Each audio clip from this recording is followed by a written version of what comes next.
we go matter here. You am like this boy able CD, na cell. Call for the wedding can way home. This boy like gone by 5 o'clock.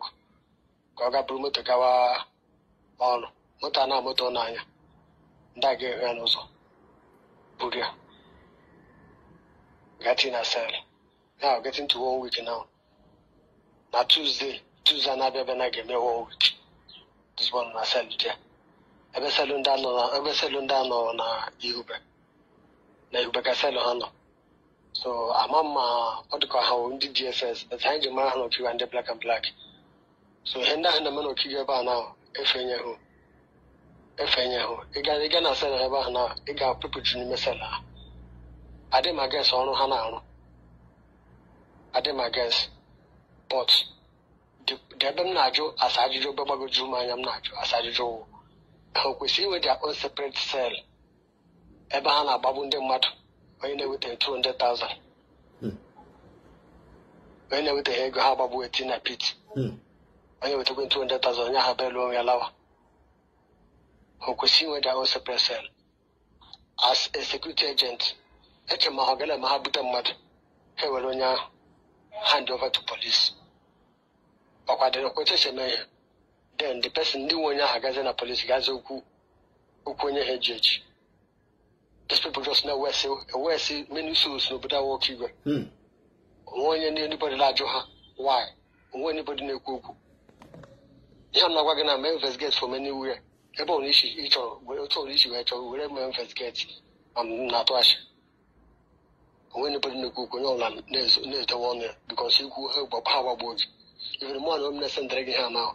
Naraga Sarero. Because we're going to delete my number.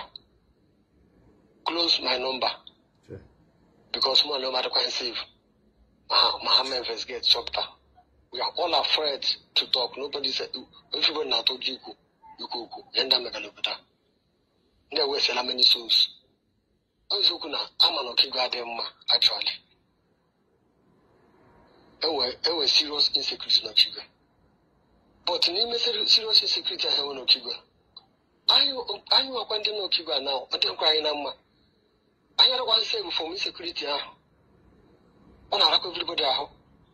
Yamagana, ladies of even a business, no, what's bigger business Gagano, Nagano Kiba now.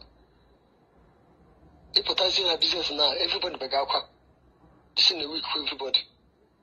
Then I got Kumaka insecurity, and we say security. Then, get was in here. Now, Babu, innocent souls.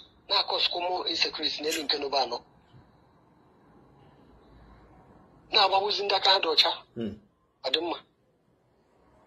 I got the people and didn't let your wife up as every high not to do yourself, carrying door self and now, I feel not across security.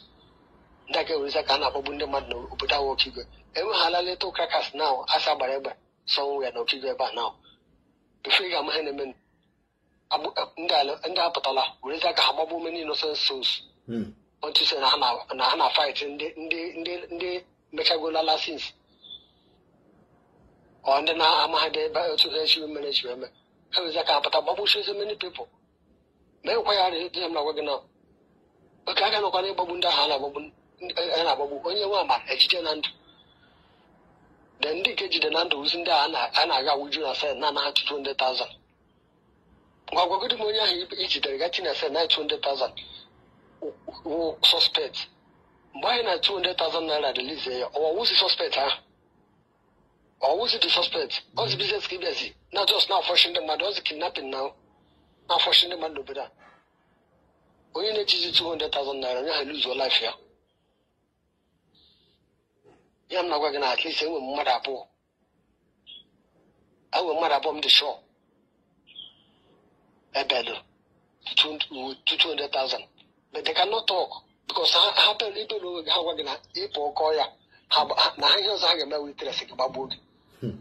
Hanga Tressic about an Babu because you could hear.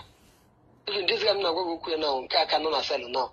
Anna Barrick, I'm going to get you 200 something thousand or 20,000. When I get back, if you know to himself, you want to get you 100 this issue. Kahara, about this guy. Maybe no secret, huh? We're going to so I'm going to send